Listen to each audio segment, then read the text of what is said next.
said if horses could draw, horses would draw their gods as horses. In Homer's account, it was only after the gods and goddesses took up residence on Mount Olympus that the story of human beings began to unfold.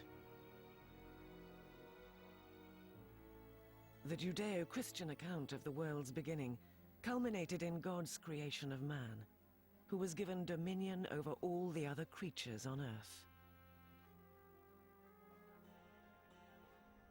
The ancient Greeks believed the birth of humans was of little importance to the cosmos. Although the Greeks had a human-centered universe, their view of man was almost as an afterthought. He was a smaller creature in the universe, something certainly lesser than the gods. And therefore the creation of humans had to take a second or third place down the line in the Greek world of the cosmos and the Olympian deities. So why was the creation of man given such a small role in the creation of the universe? It could be that Greeks just assumed that human beings were always around, that human beings are in fact so important that there was never a stage when they didn't exist. It's still something of a mystery. I like to think that Greek myth reflects a certain understanding by the Greeks of humans' place in the world, that humans are not the center of things, that there's a whole wealth of the created world into which humans have to fit. This is a great contrast with a number of other cultures and belief systems.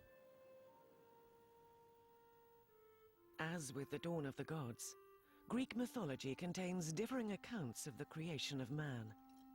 In none of them, however, are mankind's beginnings auspicious. We lived like ants in the ground, and we couldn't read, and we didn't know the seasons, and we didn't know the weather, and we couldn't think, and we couldn't hear. We were just despicable worms, and worth despising. In Homer's version of the creation of humans, the god Prometheus formed the first man from mud and breathed life into him. In Hesiod's account, Zeus created succeeding races of men in gold, silver, bronze, and iron. Each race symbolized differing aspects of the human condition. The first race of men was made from gold. Their lives were easy, their crops abundant. They feasted with the gods. In the beginning, there was a golden age, and people lived on the earth, and all the crops grew of their own accord, and everybody was good, and everybody was just. And those people, after a while, just disappeared. The golden race appeared to have lived a perfect existence, seemingly in paradise. And yet, this race vanished without explanation. In the biblical account of paradise, life's hardships are a direct result of Adam and Eve's fall from grace in the Garden of Eden. For the golden race of men in Greek mythology, there is no such explanation for their disappearance. The reason for their fate remains a mystery. The Greek system in which humans and their creation are not really a topic of concern is so different from what you find in Genesis, where we have this focus on the creation of the first man. Of course, in Genesis, it's related to the further story, what happened after the first man and woman disobeyed God. In Greek myth, disobeying the gods is not such a big deal as it is in Genesis. So why doesn't Hesiod have an answer, or why doesn't Hesiod give an answer to why the golden race came to an end? With the Judeo-Christian myth of the fall from the Garden of Eden, because that clearly was the fault of Adam and Eve. And what that means is there is no really good explanation for why the world is so difficult now, why humans can't have an easy time. After the golden race became extinct, Zeus fashioned men from silver.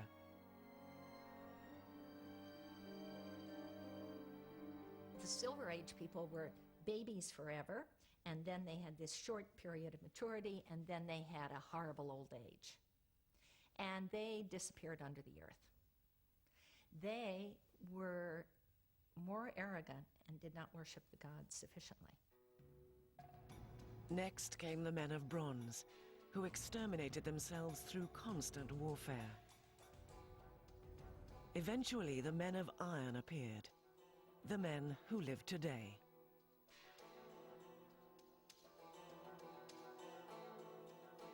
So basically, this story of degeneration has moved to the present age, where actually it shows a balance in these various views of the important things in life for the Greeks, namely your attitudes to the gods and your attitudes towards warfare and fighting for your city-state, and how you can get along or not get along with each other.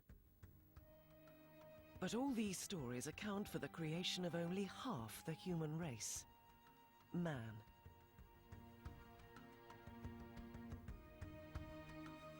Woman was created as an affliction, a punishment, and all because of a trick.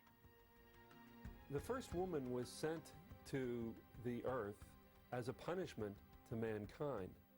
Now, this sounds incredibly misogynistic, and it was an incredibly misogynistic story on the part of Hesiod, who told this in 700 BC. But the story goes that one of the gods, Prometheus, tried to trick the master and king of all the cosmos, Zeus.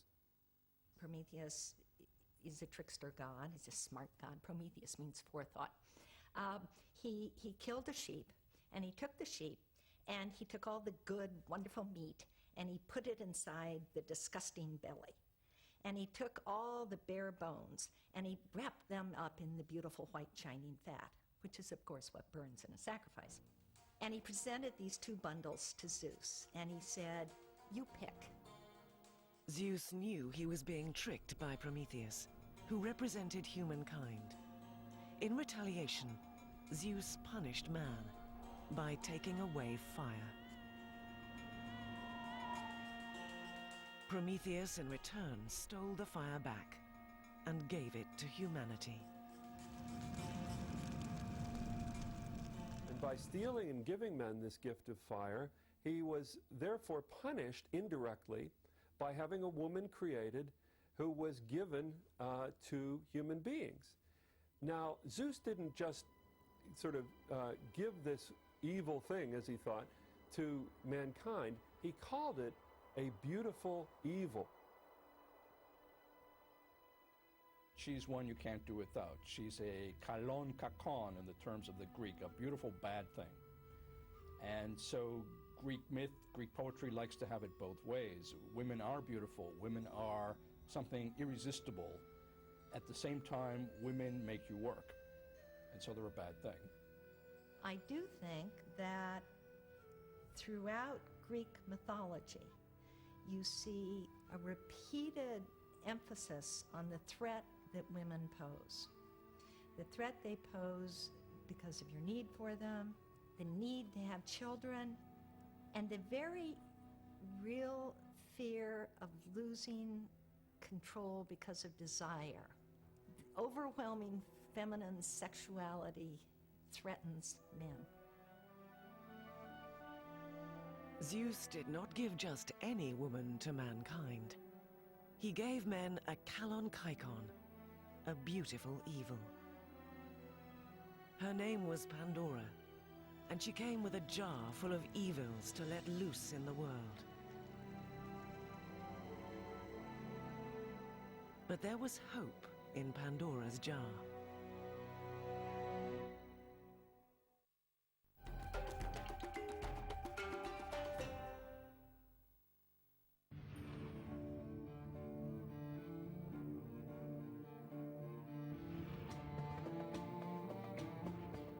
Watch history begin. The universe, coming soon to the History Channel. Φίλινε 3, πρεμιέρα, Τρίτη βράδυ. Αντιμετωπίζει τους κακούς με τον παραδοσιακό τρόπο. Είναι ο προστάτης του Τέξας και είναι ξανά εδώ. Where are the other two?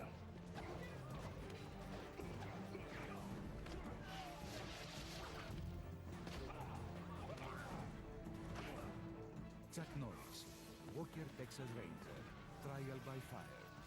Φίλινε 3, πρεμιέρα, Τρίτη βράδυ στις 10:30. Αποκλειστικά για εσάς.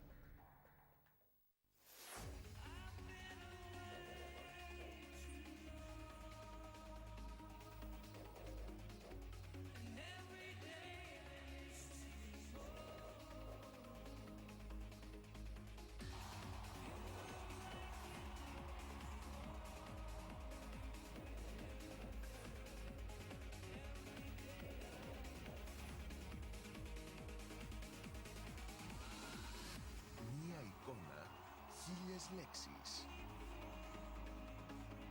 Μία λέξη, 1000 εικόνες. Nova. Με περισσότερα από 200 κανάλια έχεις τα πάντα.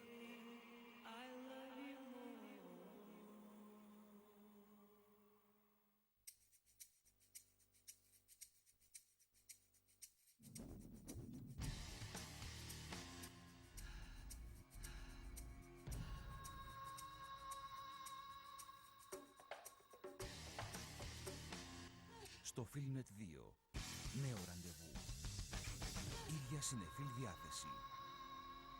Κάθε Δευτέρα στις 11 το βράδυ. Το σινεμά του κόσμου στην οθόνη σας. Συνεφίλ πρεμιέρες. Στο Filmnet 2.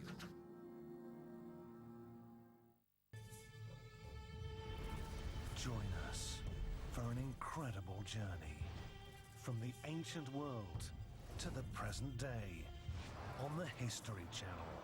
It's one small step for man, one giant leap for mankind. You can imagine streams of Muslim horsemen coming in from Iraq, from Syria, from Egypt. We cannot produce this today. It can't be done. Television possesses a capacity to enliven history in a way that the printed word can't do. When they're coming towards you, it must be an awe-inspiring sight. Michelangelo was supreme in all three of the major arts. It's a hell of a story. I mean, it's so exciting. We shall never surrender. Discover the most compelling true stories of all time. Kidding! On the History Channel.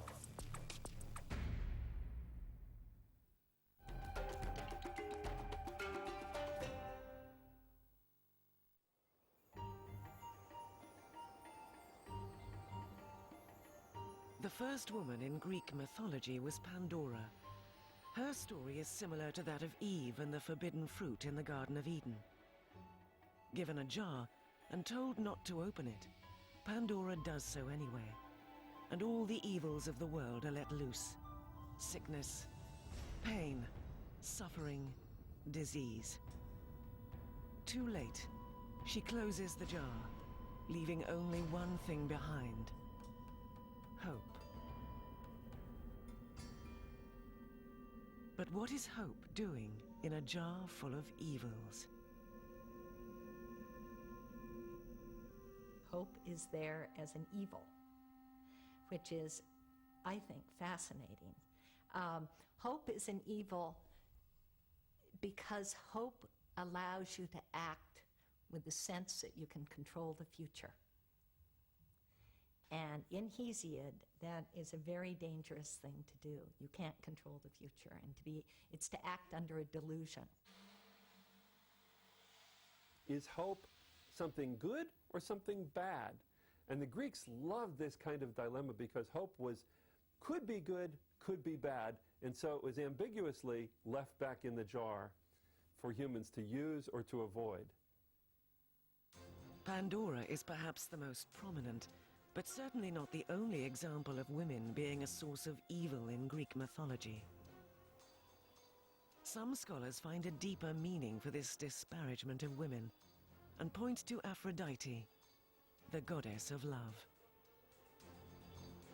If you look at the myths of Aphrodite, who is the most beautiful and the most sexually desirable thing ever, men are afraid of her. She sees a man, a human being, Anchises, on a hill outside of Troy, and she wants to sleep with him. And she goes to him and he says, "You are too beautiful to be a human. You must be a goddess, and I don't want to sleep with you. And she says, oh no, I'm just a maiden from the neighborhood. They go to bed together, and when he wakes up, she's become her goddess self, and he's terrified. He's terrified he's going to be emasculated, that he'll lose his strength. In contrast, the ancient Greeks believed that Athena, a goddess without a sexual role, was a great force for good. Athena is the protector. Athena is the warrior divinity who leads the just defense war. She is the city goddess, and in many respects, the most important divinity the Athenians have. And that might be true for many other cities where you have an acropolis with the Temple of Athene on top. The world of Greek gods and goddesses was not merely a collection of colorful stories, but a window on an ancient civilization, its thoughts and its values. The kind of nonlinear thinking that you see in myths, the sort of narratives that leap all around, that introduce strange creatures, look a lot like dreams. And so the question, I think, is whether Greek myths are somehow the collective unconsciousness of Greek civilization at an early period. Whether consciously or unconsciously, the gods were very much present in the everyday lives of the ancient Greeks. In each of the mountains, in each of the plants, in each of the emotions they felt that there was a god in control behind this.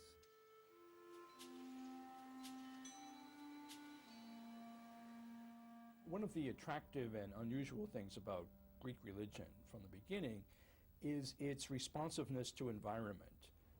There are nymphs, for example, who inhabit watery places. There are nymphs of the mountains, nymphs of the trees. There's an acknowledgement that rivers are a kind of religious force.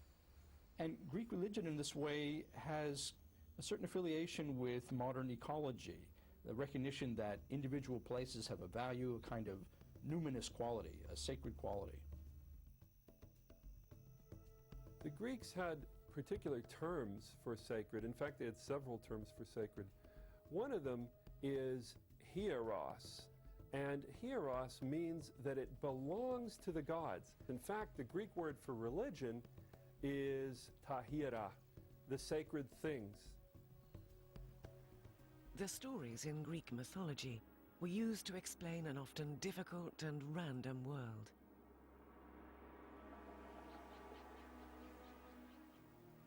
Winter was born when Persephone, the daughter of the goddess Demeter, was kidnapped by the god Hades and taken to the underworld to be his bride. Demeter was horrendously upset to have lost her daughter and began searching the world looking for her daughter. Couldn't find her daughter, wept, cried, crops didn't grow, hence the gods weren't getting sacrificed. So finally, some gods went to Zeus and said, you know, you've got to get Persephone back so her mother makes the crops grow so we get our sacrifices and all the people don't die. Eventually, Persephone was allowed to return to her mother on one condition. Each year, she had to spend 3 months with Hades. During this period, her mother, Demeter, goddess of agriculture, was inconsolable. And each year, the fields would lie barren in the cold of winter. And so life's larger hardships were explained.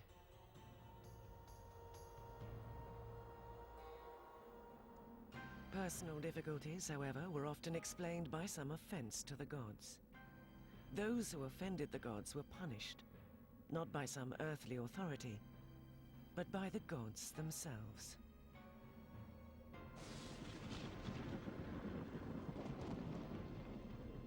There's a Greek word, in fact, desidaimonia, which means fear of the gods or respect for the gods. And this was a positive thing. Life was felt to be fairly precarious, and you needed to do everything you could to get whatever powers ruled the world on your side to keep safe. Many of them lived one drought away from starvation. and you just didn't mess around with a world like that. One of the things I love about Greek myth is it never lets people off the hook. It never says, this happened because the gods made it happen. It's our fault if we can just understand why. It's sort of I think, a difficult world to exist in. In a difficult world, people often look for a hero, someone to bring deliverance from a life seemingly filled with adversity. Some believe a child born of a Greek god and an earthly woman prefigures the appearance of Christ. Two of the greatest figures in Greek mythology shed light on ancient Greek thinking. On fate versus free will.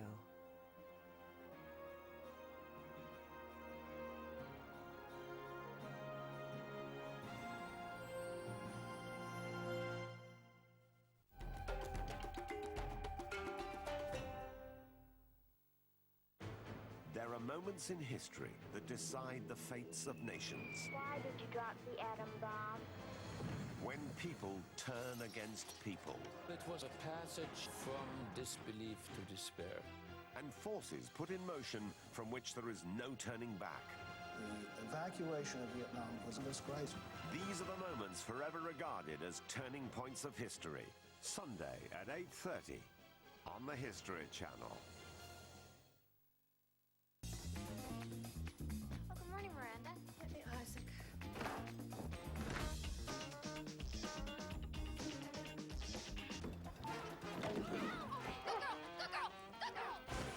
Emily? Yes?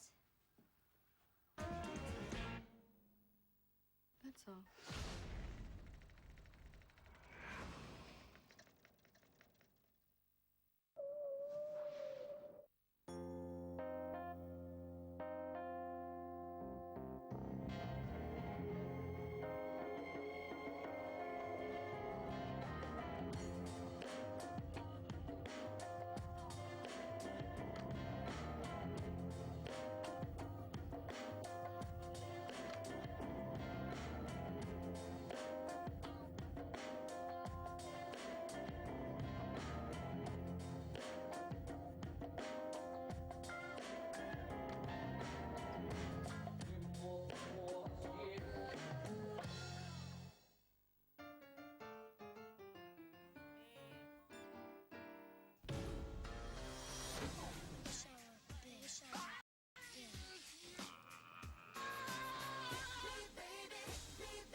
Station? Golden Finger Bowl or any place you go. Τον Οκτώβριο, ο Tom Hanks πρωταγωνιστεί στο αφιέρωμα του φιλμετρίου. Μια διαδρομή στη μεγάλη καριέρα του με 2 ταινίες κάθε Πέμπτη βράδυ. Αποκλειστικά στο φιλμετρίο. Wired for action every day. We're ready to go. Man, that's big. That's fun. They're taking on their biggest challenges yet.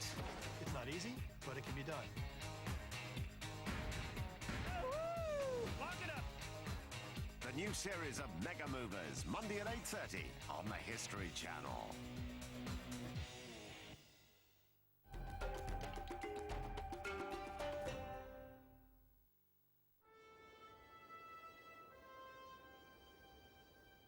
One of the most famous figures in Greek mythology may have helped pave the way for a later event, pivotal in human history.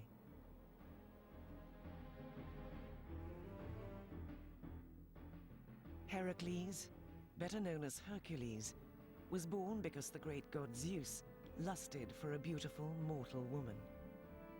She, however, was a faithful wife. Zeus took on the appearance of her husband and deceived her. The outrage was compounded by the fact that Zeus was married to one of his sisters. Hera. The notion that the gods are not always ethical, not always honest, is also one that makes sense when you think about it. And the Greeks seem to have been comfortable with it for many centuries. It makes sense because if the gods are humans, but better off somehow, more strong, more powerful, immortal, they never have to take the consequences of anything they do, whereas humans do. The burden of acting ethically, of thinking about consequences, falls on human beings, not on gods. Unable to vent her anger upon Zeus, Hera turned her wrath on the child born from her husband's infidelity.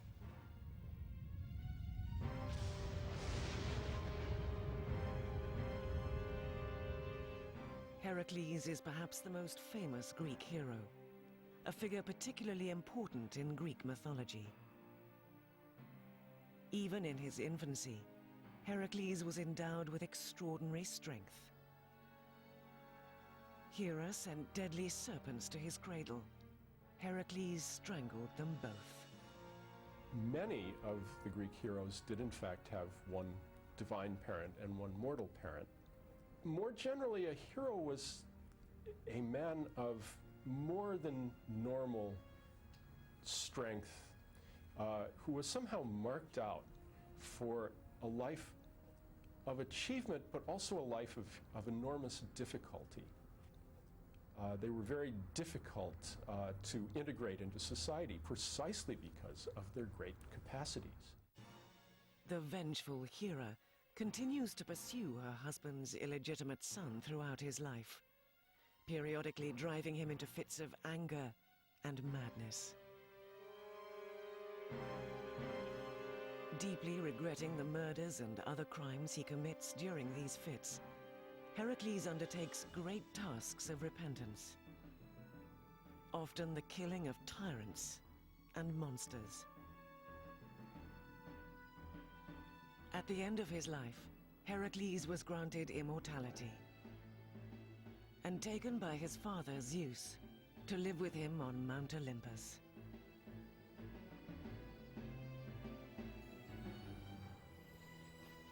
The story of Heracles may have paved the way for the Apostle Paul. Centuries later, he would bring word of a new faith to the Greeks.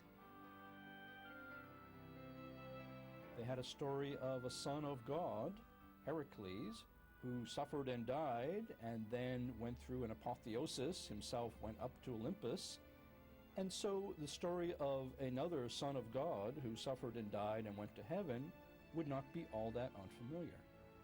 In the same way, the notion that a god could take on human form and look exactly like one of us was completely acceptable to a pagan Greek audience. And so early Christianity proceeded in Greece and struck roots in Greece quite easily. Not quite a Christ figure, but elements of that, because it was someone who through toil and suffering and labor and loyalty achieved divinity. While Heracles is unique, he is only one of many heroes who walked among the Greeks. There are Achilles and Ulysses, the great warriors of the Trojan War, and Theseus, whose feats included killing the dreaded Minotaur, the creature that feasted on the flesh of Greek youths. But heroes did not have to be offspring of the gods, nor were they necessarily heroic in today's terms, risking grave danger for the sake of others. For the ancient Greeks, a hero was someone who broke the bonds of ordinary life, regardless of consequence. It's not necessary that a hero be descended from a god or a goddess. It's not necessary that a hero even do something good in life. And so achievement is more doing something extraordinary and being recognized for it. Now, the extraordinary thing that a hero could do could even be killing a number of the enemy or killing people in his own community in such a strange fashion that the gods have to be consulted. So the heroes are dangerous, unusual individuals, extraordinary but not necessarily extraordinarily good. Heroes really are a projection of what it is to be human on a large scale. They really focus both the great potential of human beings at their best and also the vulnerabilities of humans. One unlikely hero is Oedipus. He killed his father and married his mother. Having fulfilled his terrible fate, Oedipus then blinded himself and sought redemption. It's a story with a timeless quality, speaking to the darker side of feelings between parents and their children. I think there definitely was a thread of Greek culture and of Greek mythology which was interested in the conflict between father and son. Obviously, Sigmund Freud saw this and picked up on it in the story of the Oedipus and the Oedipus complex. And I think there was a thread of generational conflict that the Greeks actually feared but recognized as real at the same time. The story of Oedipus and his parents raises another question. Are the lives of humans preordained? Or do humans have the power to exercise free will? Oedipus is someone who, for no reason ever given, has this fate that he will kill his father and marry his mother. When Oedipus has realized that he is not the son of the king of Corinth, as he thought he was, he says, I count myself the child of chance. And by chance, he means something very random. There is no plan. By the end of the play, it's turned out that everything he has ever done has fit into a plan. And that if he is the child of chance, it's chance in the sense that closely allied to fate. He, Oedipus, the man, made choices. When he learned he was going to kill his father and marry his mother, he fled his home, not knowing he was adopted. And of course meets his father on the road and kills him and arrives in the city and marries his mother.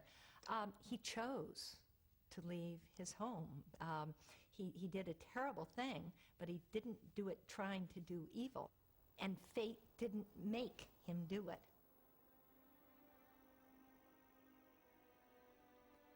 The question of a person's fate versus the role of free will was of such importance to the ancient Greeks that they personified fate in the form of 3 goddesses. When you read the poetry of Homer, it seems that it goes 2 ways. On the one hand, the Fates are a group of 3 women, Clotho, Lachesis, and Atropos. Their names mean the weaver, the allotter, and not turning back.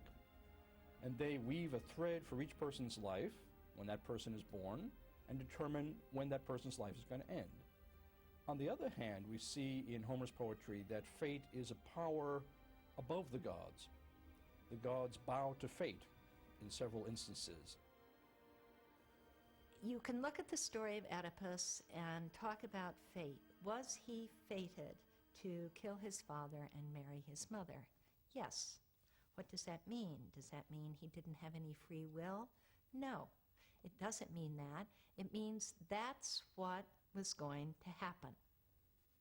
The Greeks had a complicated view of how the world worked. On the one hand, the gods controlled a lot of actions of human beings or had an effect upon it. But yet, the humans also could control their own individual destinies and call a lot of the shots. So there's this funny relationship between what the gods control and what humans control. And you know what? They loved this ambiguity. The ancient Greeks eventually came to terms with the fact that there were no guarantees in life. Some of their concerns are familiar today. this consciousness that the Greeks have that you cannot have too many generations on the earth at the same time is even expressed in a myth, the myth of the beginning of the Trojan War, which says that the earth was burdened with too many people and cried out to Zeus to relieve her burden. And so Zeus invented the Trojan War to get rid of a lot of people.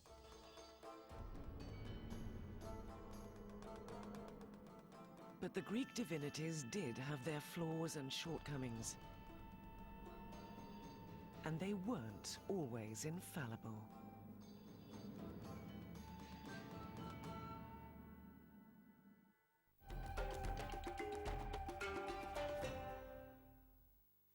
She was a woman with fervent beliefs. Jane was prepared to risk everything out of conviction. But her husband had very different sentiments. Don't meddle with my affairs. And remember, Anne Boleyn. The Six Wives of Henry VIII, Wednesday at 8:30 on the History Channel.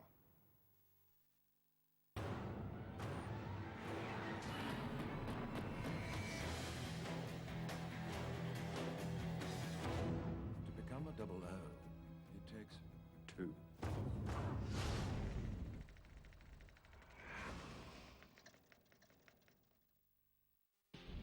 Τον Οκτώβριο όλα τα σπορ παίζουν εδώ.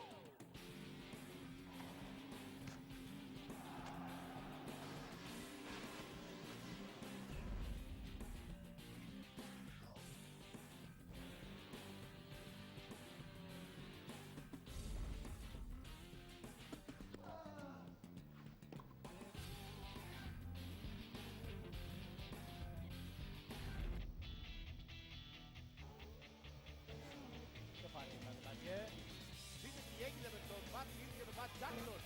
Καταπληκτικό το θέαμα των δύο οδηγών. Oh my! Απίστευτο.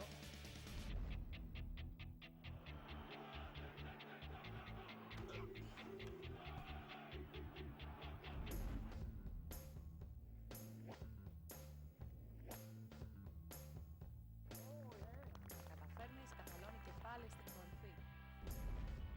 Τον Οκτώβριο όλα τα σπορ στα 7 αθλητικά κανάλια Supersport και την Nova. Φίλινε 3, Action Premieres Οκτωβρίου. This is my flat. You've seen nothing, we've seen nothing. Vinnie Jones, Chuck Norris, Adam Goldberg, Milo Ventimiglia, Giovanni Ribisi, Dennis Hopper, When's the last time they helped anybody from tent to walk? Jean-Claude Van Damme. Action Premieres Οκτωβρίου. Δράση με όνομα τεπώνυμο. Κάθε Τρίτη βράδυ στις 10:30. Μόνο στο Φίλινε 3. Συντονιστείτε. Underground. This is an amazing labyrinth. A subterranean underworld constructed centuries ago. This feels like we are in the Devil's Lair. Cities of the Underworld continues with Budapest City of Caves, Friday at 8:30 on the History Channel.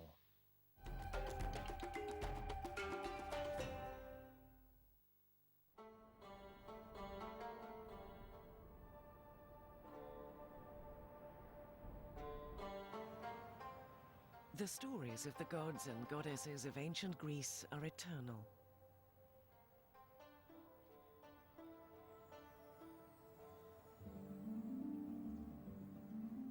Among the deities were two groups of lovely sisters who dwelt on Mount Olympus, the Graces and the Muses. The Graces bestowed beauty, charm, and gratitude on the mortal world. The Muses had a profound impact on how generations since have passed the tales of the gods and the sagas of that ancient era through oral tradition. From their lofty plane, they descended to the earth, teaching history, astronomy, and the arts. Each one of the 9 muses is associated with a particular subject, usually concerning the arts and sciences. For instance, Clio, the proclaimer, is the one that is associated with epic poetry and is the muse of history. Now, the muses are very well known because we have words like museum, the seat of the muses, that are in contemporary English. and of course Greek. Greek stories are about those things that people regard as important.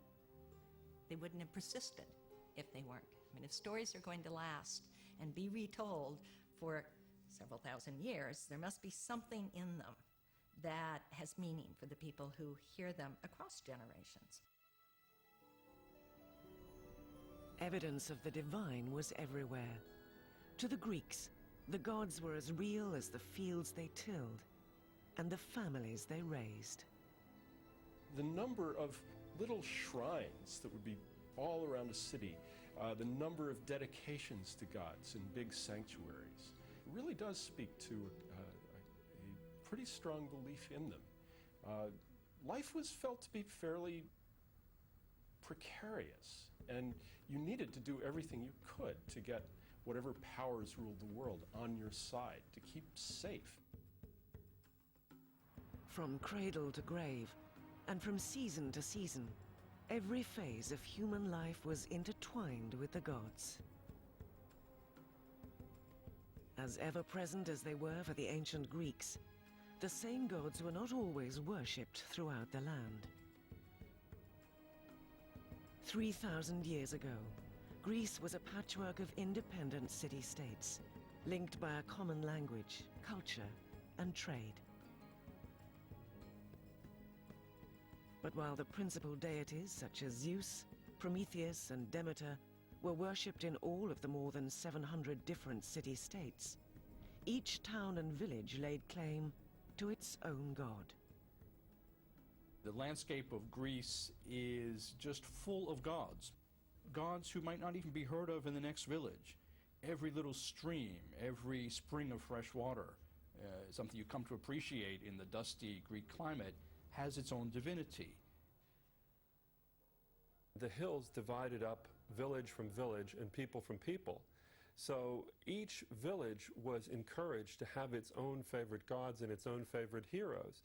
And I think that, in terms of the natural layout of the land, was very important in the formation of myth and of their religion. The gods were many, as were their functions. Hermes was the protector of flocks and herds of domesticated animals. Hera was the goddess of marriage, as well as maternity. Eros prevailed over matters of love. Hephaestus was the god of fire and volcanoes. Poseidon ruled over the sea. Part human and part goat, Pan was recognized as the shepherd's god. And Artemis, protector of nature and the young. Artemis is associated with young, blooming nature, with young animals. But Artemis is also associated with the initiation of young women.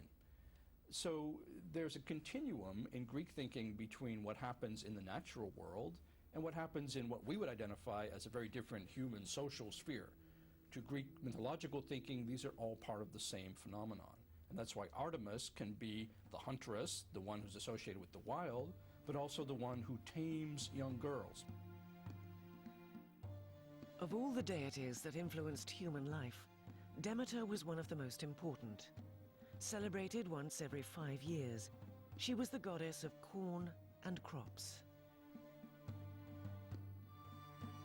Greeks looked at and lived with their landscape for an awfully long time and developed stories by watching nature and by living with it.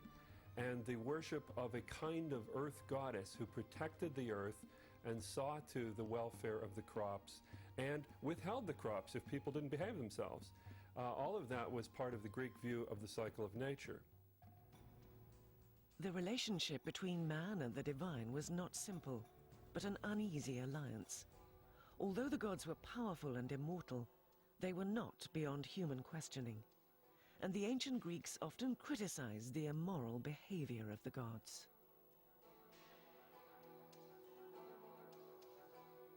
They could act in excess. Each one had passions, had made mistakes, but the mortals had to respect their own boundaries. This is the main difference between gods and mortals. Gods could do anything they liked, do as they please. Mortals had to refrain from excess. Greek gods and goddesses are facets of what could become of a deadly passion. What could happen to mortals if they really step over a boundary?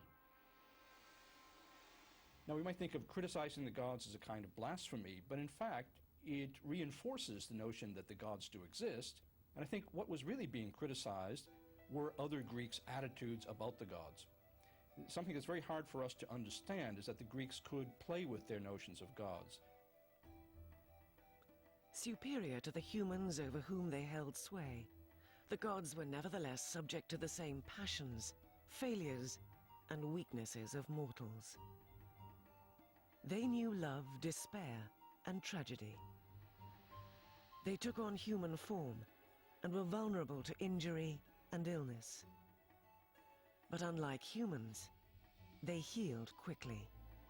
Of course, they weren't just humans. They were different from humans in many ways. They, first of all, obviously never died. Secondly, they had incredible powers of strength and knowledge. But the reason why they're in human form is that the Greeks had tremendous pride in the human form. The Greeks had such high value for the perfection of human intelligence and physicality that they could not imagine a more perfect form to attribute to the gods. This notion that the gods are humans plus seems to have answered a very deep need in the Greeks. It's a sort of fantasy of overcoming all the weaknesses that make us humans what we are. The gods were also subject to similar laws which governed humanity. As the guardian of travelers, when Hermes cleared a pathway by killing the 100-eyed monster called Argos, he had to stand trial for the deed. Well, he's a god, but he's polluted. And so he had to stand trial. And the way the gods all cast their votes was by putting a stone at his foot, which made a stone heap, which is called a herm. Although the gods were not perfect, they were nevertheless powers not to be trifled with. What you did need to do was be careful not to offend the gods, not to set yourself up as the gods' equal, not to be arrogant in that way, because that was inviting disaster, not from any other humans, but from the gods themselves.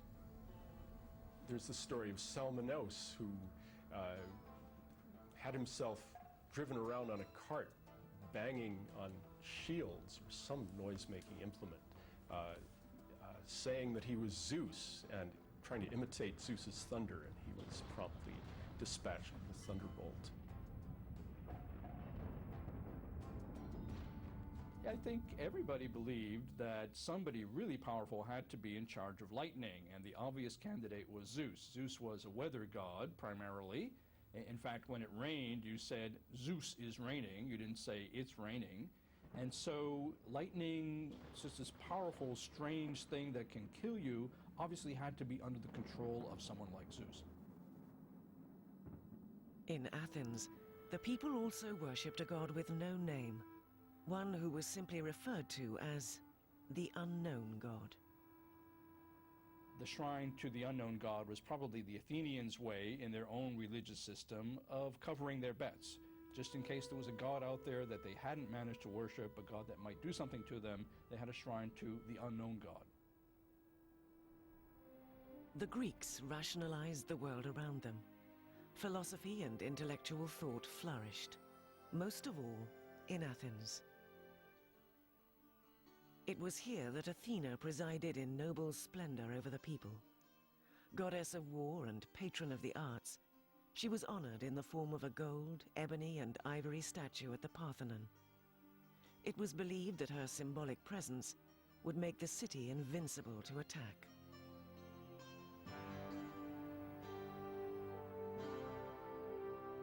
Thousands came to pay tribute to her here, in one of the finest buildings ever constructed.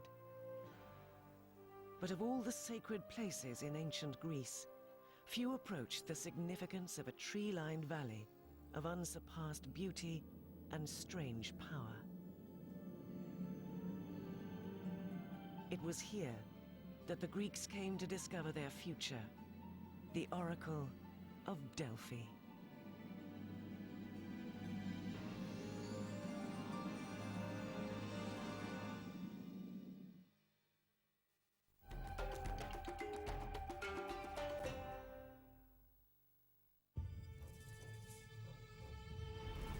Join us for an incredible journey from the ancient world to the present day on the History Channel. It's one small step for man, one giant leap for mankind. You can imagine streams of Muslim horsemen coming in from Iraq, from Syria, from Egypt. We cannot produce this today. It can't be done. Television possesses a capacity to enliven history in a way that the printed word can't do. When they're coming towards you, it must be an awe-inspiring sight. Michelangelo was supreme in all three of the major arts. It's a hell of a story. I mean, it's so exciting. We shall never surrender. Discover the most compelling true stories of all time. Kidding! On the History Channel.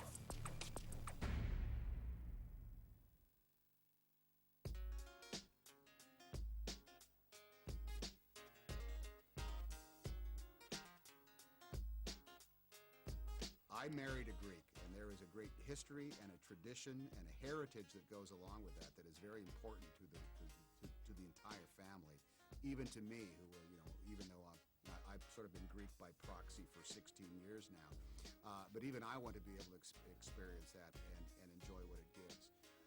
At the same time, you get this added benefit of come the summertime, there's not a place more beautiful than Greece. It goes on forever. It's absolutely beautiful. The people are great. And, even though we're sort of a celebrity nature, people have been able to respect our privacy and enjoy it. And my family's had a wonderful time every time we've been there. So, listen, we hope to be able to continue.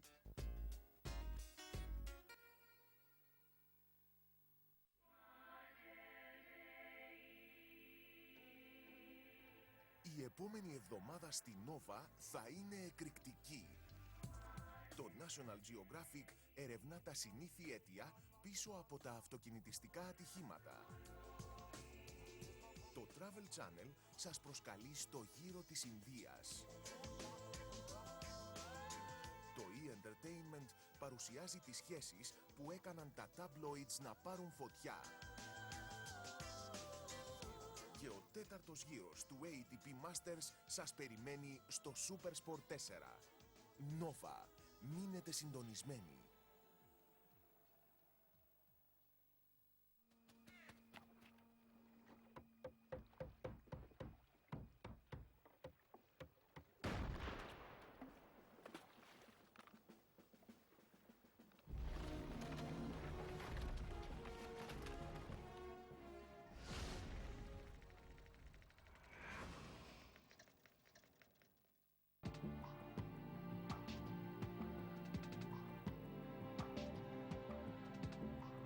Watch history begin.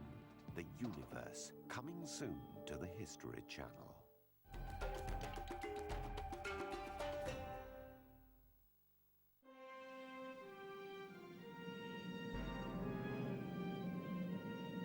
"2,500 years ago, a 40-foot-high statue stood here at Olympia. Constructed from gold and ivory, it was considered one of the 7 wonders of the ancient world.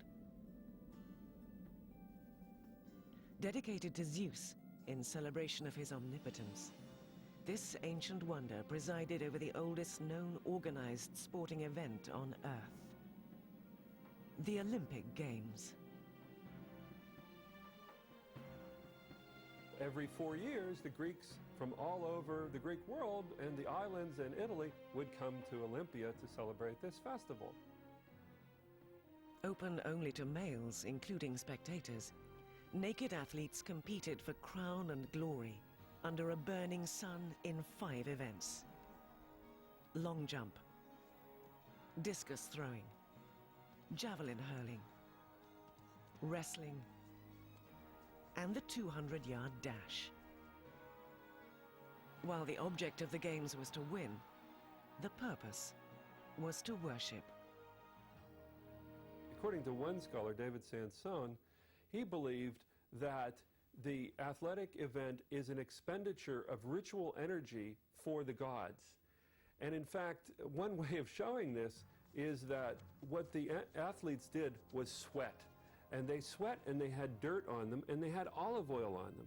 And after they finished competing, they cleaned off the scum from their skin using a strigil. And they actually collected the scum from the athletes, which was thought to have magical properties.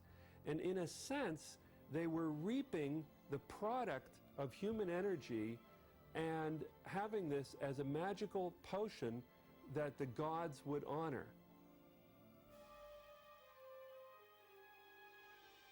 To this day, across the globe, winning an Olympic event remains an accomplishment unlike any other. When I had the luck to win the Olympic Games and come first, my country hadn't had first place in any Olympics for over 50 years. All this was very exciting for a young person. You know, the idea that you get onto the podium, your achievement is honored only by a medal and nothing else. You hear the national anthem of your country, you see the Greek flag going up.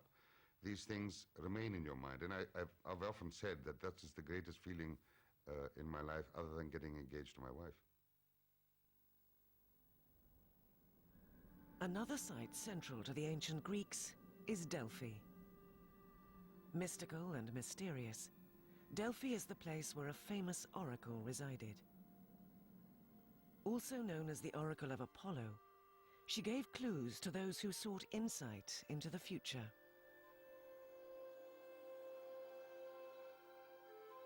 The Oracle of Apollo was a priestess who was named the Pythia. People would come from all over the known world to seek the advice of this priestess for important questions, often affairs of state, political questions, and direction. But the oracle spoke in a language no one could understand. Her pronouncements had to be translated by a prophet. Even then, her prophecies were often obscure.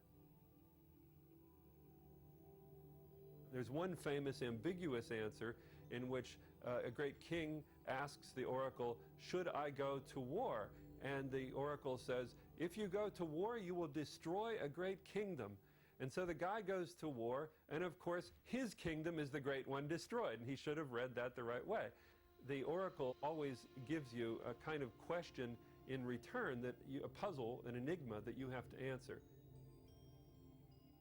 Humans are born, and they grow up, and they make a choice to do this and to do that. At any point in their life, they could go to Delphi and hear an oracle like, "Beware of the sea because it will kill you." And you spend your whole life avoiding the sea so that you won't get killed. Then one day, you're in an aquarium, and a tank bursts, and you drowned in this seawater, in this saltwater aquarium, or something more sensible than that. Did fate make that happen? No, it's just the God knew the future and could say that it was going to happen. Delphi was also the place where one of Zeus's sons presided. His name was Apollo. As well as presiding over Delphi, Apollo had other responsibilities. He was the god associated with sexuality and love.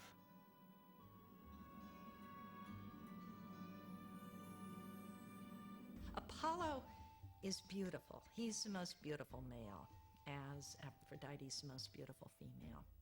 He is the best athlete. He is a beautiful singer. He is strong and a marvelous archer. He's your perfect human being, your perfect male. And he has this sad, sad life. He falls in love over and over and over, and none of the women want him. And he attempted to rape girls at certain occasions in his life. He's really a god, I think, of distance and rationality more than a god of love. Perhaps the most tragic of Apollo's romantic escapades was his love for Cassandra, daughter of the king of Troy. Apollo and Cassandra's tragic affair would change the course of history. He falls in love with Cassandra, who's a princess in Troy. And he says, you know, I'll give you the gift of prophecy if you will sleep with me. And she says, okay, and he does. And then she rejects him, and he makes it so that no one will ever believe any of her prophecies.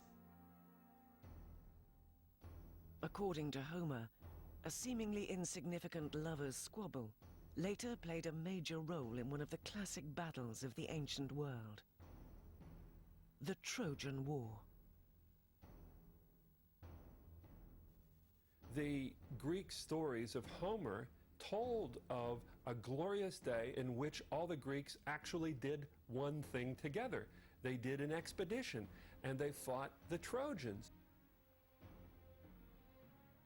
According to Homer, the conflict began when Paris, son of the king of Troy, kidnapped the beautiful daughter of a Greek king. Furious at the abduction, the king and his brother called upon all the leaders of the Greek world to attack Troy. For 10 long years, they laid siege to the city, but to no avail. Troy was a fortress, all but impenetrable. And then, a Greek general named Odysseus stepped forward with a plan that would echo through history. He suggested the Greeks build an enormous wooden horse and pretend to leave Troy, as if the great horse were a parting tribute. But Helen, the Greek princess, who had by now fallen in love with her captor, knew her people well and suspected a trick. Helen, who went and imitated the voices of many wives of the companions of the Greeks, and walked around the Trojan horse, hoping that some of them might hear the voices of their wives and really cry out. Odysseus was the one that restrained his companions from revealing themselves. Tragedy awaited the unsuspecting Trojans. The horse was brought inside the walled city. They had one more chance when Cassandra, the Trojan woman who'd spurned the god Apollo's advances, also tried to warn her fellow citizens. Another warning came from Cassandra, the Trojan princess.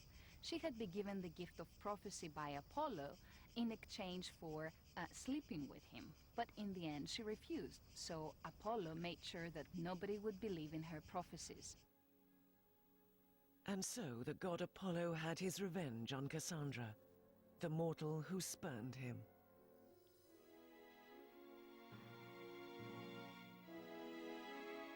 After much feasting and celebrating, the Trojans fell asleep. Late at night, under cover of darkness, the Greek armies returned. Within the walled city of Troy, Odysseus and his men slipped quietly out of the wooden horse's belly and unlocked the city gates.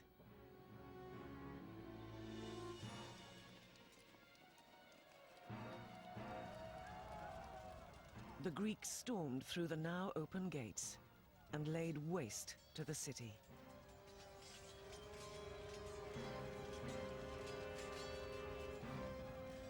But Apollo would remain a failure in affairs of the heart.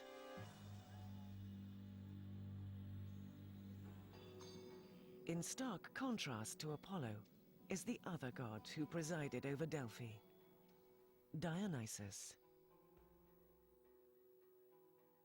Dionysus, on the other hand, is a guy you'd expect to have a lot of luck with the ladies. He's a god who is a god of the vines, he's a god of wine, he's a god of vegetation, he's a god of the sea. So he's a god who's been described as a god of the fluid element, a god of fluidity. And I think that's an excellent description because he's a god who can induce madness on the individual. Your mind can turn to a fluid mush if you're under the influence of Dionysus, whether it's through drink or through some religious ecstasy. Strong emotion is Dionysus. Formal expression is Apollo. Of course, that idea, which is as well known as the division between classical and romantic, is no longer valid. Yet, the idea of relating Apollo and Dionysus was one that was quite pertinent in antiquity. During the 3 winter months at Delphi that Apollo was absent, Dionysus replaced him. Dionysus is the god of civic disorder, but also the god of imperial democracy, whereas Apollo is the god of civic order. As is so often the case with the gods of ancient Greece, there is a moral to the story. In this case, the difference between Apollo and Dionysus. Dionysus is a god who is worshipped by women and is worshipped in the countryside and leads women out of their homes, away from their looms, to the tops of mountains where they dance all night and carry torches. And men drank a lot. We think about Apollo as the god of reason, as the god of order. On his temple at Delphi, there are all these things. It says, nothing too much, Medenagon, nothing too much, moderation in all things. While the gods loved, battled, and ruled over earth and sky, beneath the fertile folds and sun-drenched landscape of ancient Greece lay another domain. A dark and foreboding place. The terrifying destiny of departed souls in ancient Greece. The underworld.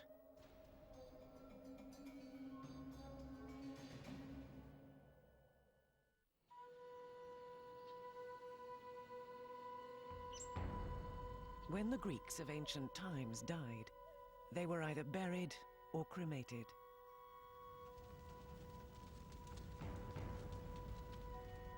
Beyond death was the underworld, a type of shadow existence where there was no conscious afterlife.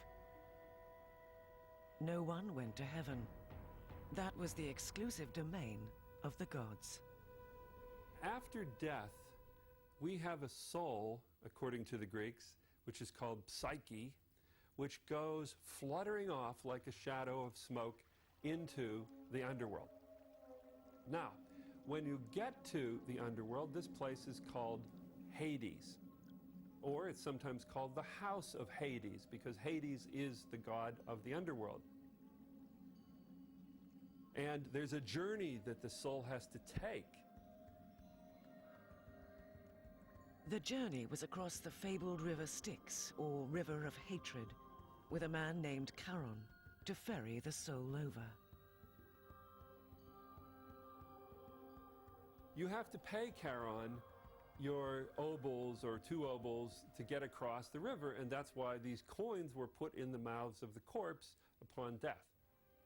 When you got there, the first thing you meet is Cerberus, this 3-headed guard dog at the door to the underworld. You went by, because you were a dead man, you were allowed in. If you tried to get in as a live man, you were eaten alive by this thing.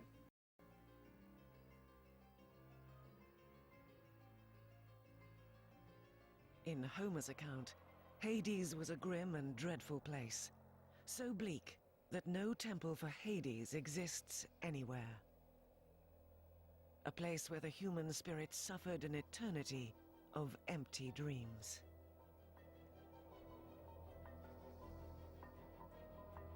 Hades is terrible and inexorable, but he is not the punisher of souls like Satan in Christianity.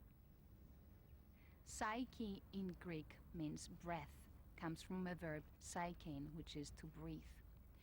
Now, when someone dies, he no longer breathes. Psyche has really been translated as soul. Now, psyches in the underworld have no consciousness. There were two levels to the underworld. The first, called Erebus, was where the human soul passed immediately after death. The second was a deeper and more terrible place, called Tartarus. Those unrepentant and violent souls who had offended the gods were banished to Tartarus.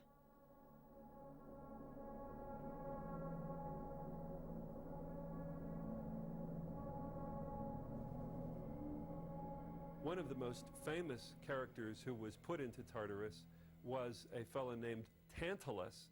And Tantalus was made to stand in a river with a fruit tree over his head.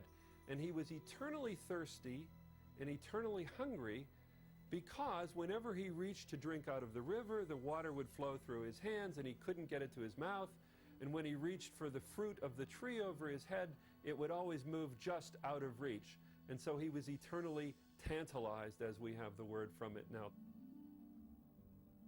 The gods and their stories gave meaning to the different cycles of life, and even the possibility of an afterlife. They also helped the Greeks establish a morality and a body of ethics. In ancient Greece, one of the most advanced civilizations of its time, these stories eventually inspired the birth of a new art form: the theater. Later playwrights such as Euripides, Sophocles, and Aristophanes dramatized them, allowing the epic tales to come to life for people throughout the centuries. The relation of literature to myth and religious belief among the Greeks is a very complicated one. You have to remember that for them, literature, poetry especially, was not the preserve of an educated elite. It was not even originally meant to be read. It was publicly performed. It was accessible to everyone. They had various kinds of performances. They had oral poetry, choral dancing, drama, but they would never think of it as something like one category, and especially they would never think of reading this material. You had it performed. And therefore it's much more deeply embedded in the local culture. It's not something that only a few people do, read these works. It's something that everybody hears and sees. Some of the early authors crafted their plays and poetry around themes which were critical of the gods, something which later philosophers vehemently condemned. Plato's criticism of traditional literature and of the stories in them was that the gods essentially didn't act like gods. I think Plato especially was very uncomfortable with that because of his own notion of what a god ought to be. You can see some of the same critique in Euripides, in his tragedies, his sense that, gods shouldn't really act the way that a lot of the myths he's treating dramatically show them. Certainly when you look at a drama like the Ion, in which Apollo is represented as a rapist, you begin to question the value of a god like that.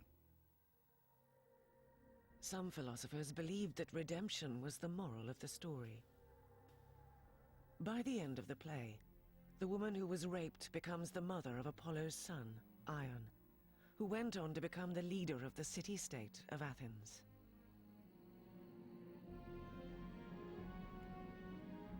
Many of the plays reflected the more tempestuous side of human nature in the conduct of the gods. Sexuality and affairs of the heart were controlled by Aphrodite, the goddess of beauty, love, and fertility. Like Apollo, Aphrodite lived a turbulent life.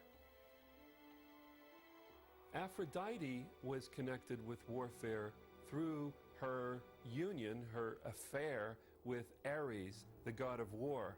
And they were two famous lovers. Aphrodite wasn't actually married to Ares. She was married to Hephaestus, or Vulcan, the god of the forge. But she had this flaming affair with Ares, the war god. And the question is, why are these two always getting together? It's the fury of their mutual passions which made them two gods that were beyond the control of all the other gods. And as the saying goes, you know, that every lover is a soldier on a campaign. Early Greek writings conveyed life's everyday lessons. And yet, some of the works reflected a blatantly sexist attitude towards women. One example is the story of Hippolytus. He despised women. He despised female sexuality. He was chaste, pure. We'd send him to a psychiatrist, but pure as the snow. His stepmother's nurse, handmaid, went to Hippolytus and told Hippolytus that his stepmother was in love with him. Hippolytus was appalled. He was horrified. When Greek men got together at the drinking parties, at the symposia, we know that they told stories, that they produced poetry, which made fun of women. In early Greek culture, women were seen as consumers of men's effort. The man had to farm, the woman simply consumed the effort, stayed at home, cooked, and was always on the man's back. And there's a strong misogynistic strain in Greek literature all the way through the 5th and the 4th century. Great dramas and comedies unfolded in amphitheaters throughout the land, with all male casts playing the roles of gods as well as goddesses, mortal men as well as women.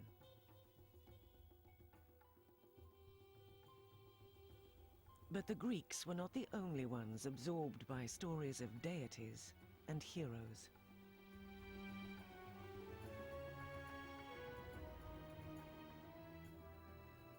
Far to the west, across the Mediterranean, a great new empire was emerging. The shadow of mighty Rome was about to fall on ancient Greece.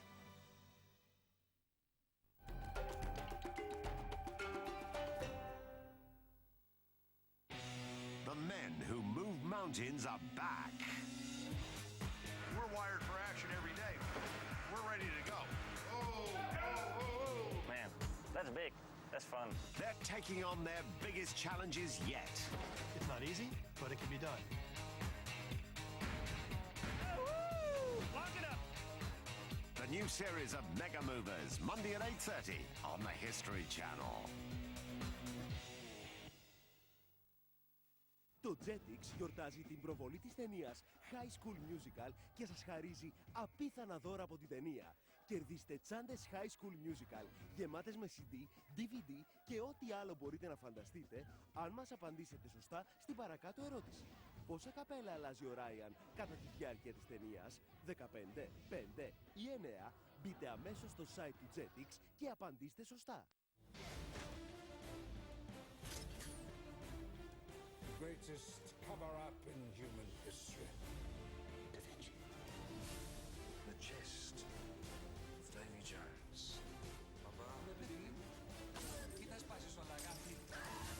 This is a suicide mission. We are not going to land this plane. We got to do something. You're going to come home. You're going to stay with us. Sorry to interrupt. That's not good. No.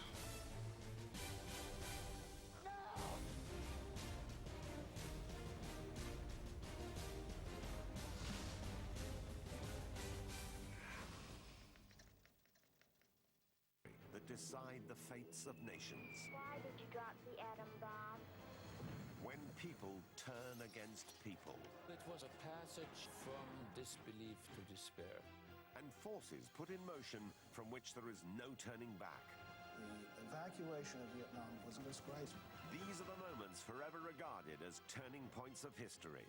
Sunday at 8:30 on the History Channel.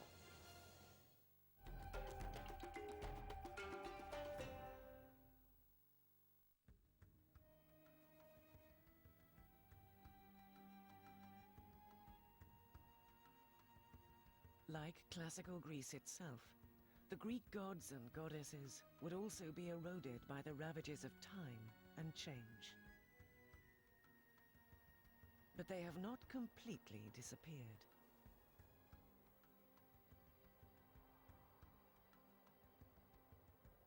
Even though they're not part of our religion, we still need these stories. They're wonderful, richly suggestive tales about how the world works and what we are as human beings.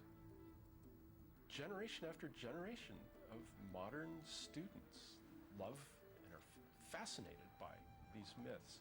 And I think that springs from something we all have in us, which is a desire to make stories, a need to understand the world by making stories about it. Greek mythology has transcended the centuries, coming down to us not only from the great poets and playwrights, but through the conduits of many other cultures.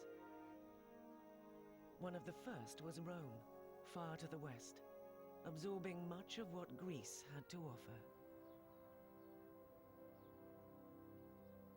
The Romans discovered Greek religion really in the 3rd century BC and began to make a bigger deal of it than it had been before.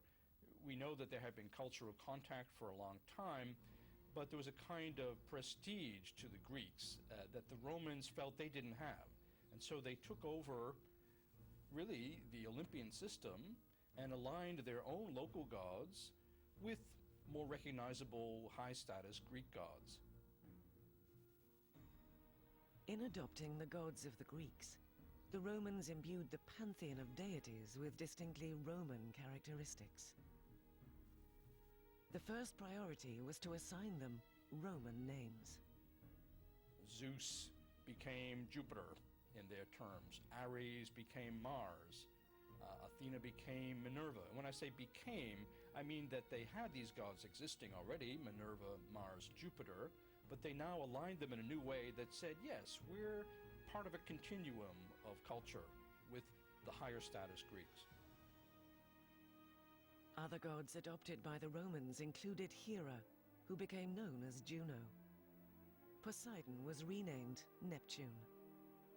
Hades re-emerged as Pluto.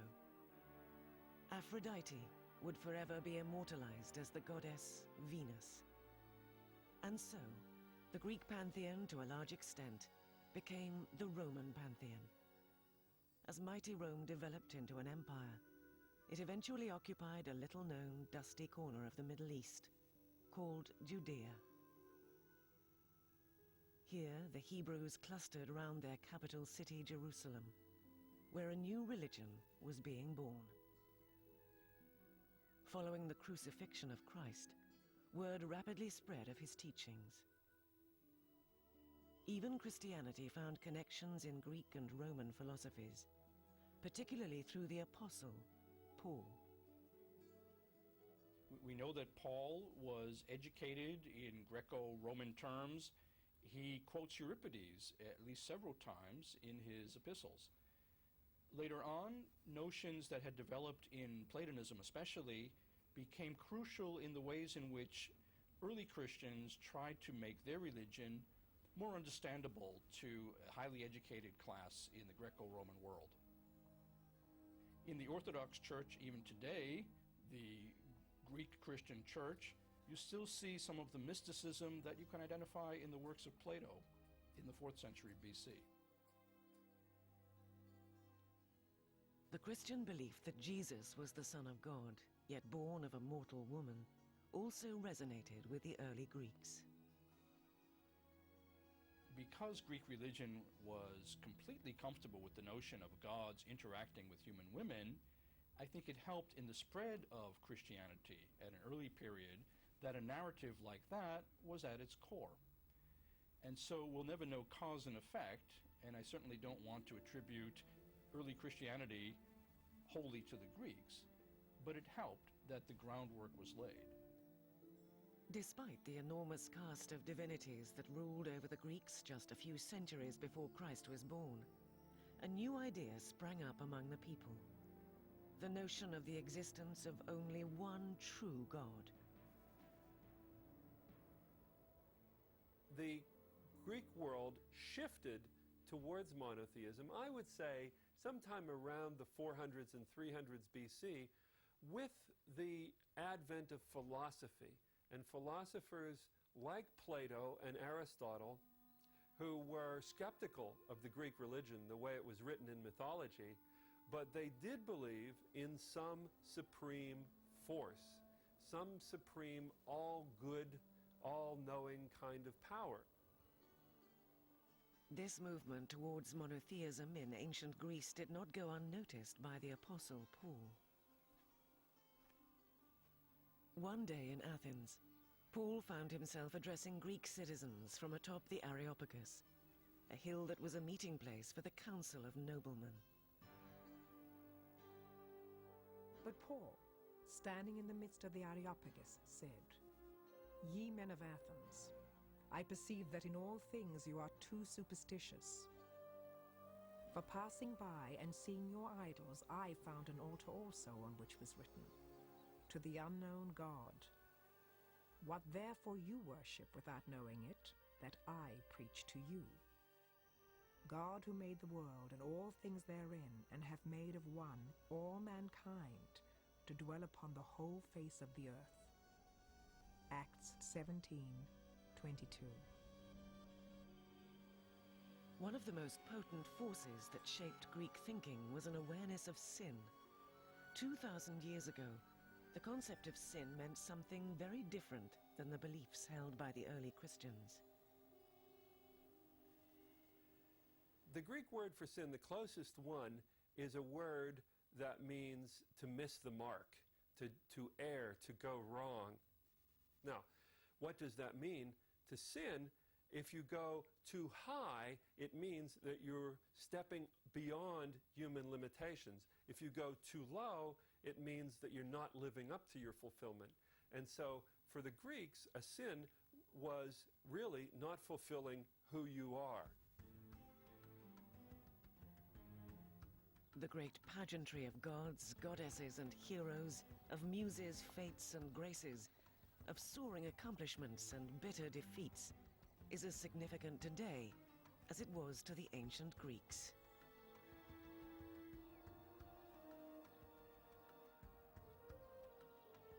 The interesting thing about the Greeks at that period who venerated these gods, that they gave to the gods the attitude also of human beings. There was the fighting, there was the jealousy, there was the adultery, there was the happiness, there was the truth, there was the peace. There were all the things that were going on in everyday's life of the human beings was also associated with the gods. And I think that is part of the reason why these things have survived all these centuries in the minds of people and identified in the way the Greeks think even today. Greek myths is a whole body of narratives. Say something very complicated about the world. They speak to a kind of optimism and a kind of pessimism at the same time. Greek myth as a whole really does tell us through a lot of exemplary stories, a lot of different things about the nature of reality and the nature of life, what's important, what we ought to care about.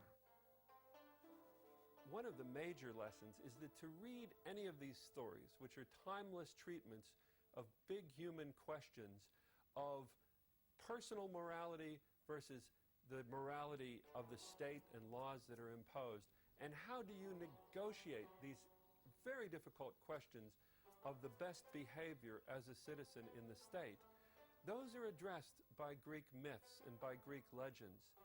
And you are left with this feeling that we don't know really what these gods are or who they are. But we know there's some force out there. There's some huge force that's controlling our lives, and that we have to keep an open mind to what that force is doing.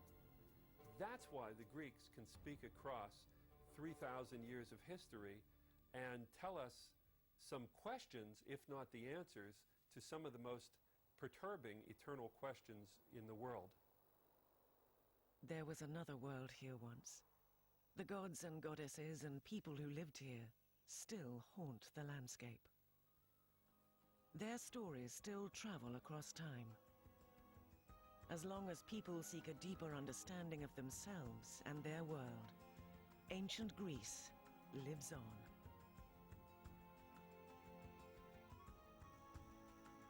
All ye other gods of this great place, grant to me that I be made beautiful in my soul within, and grant that all my external possessions be in peaceful harmony with my inner man, with myself. Plato.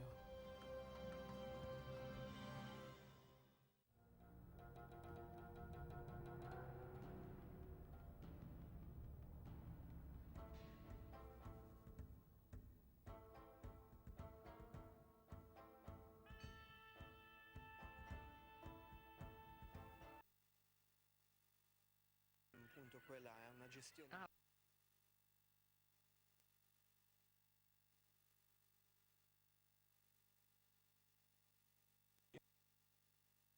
Ανάμεσα στους Άραβες και τους Χριστιανούς, η οποία πολλοί ιστορικοί, οι περισσότεροι από αυτούς ισχυρίζονται ότι κράτησε την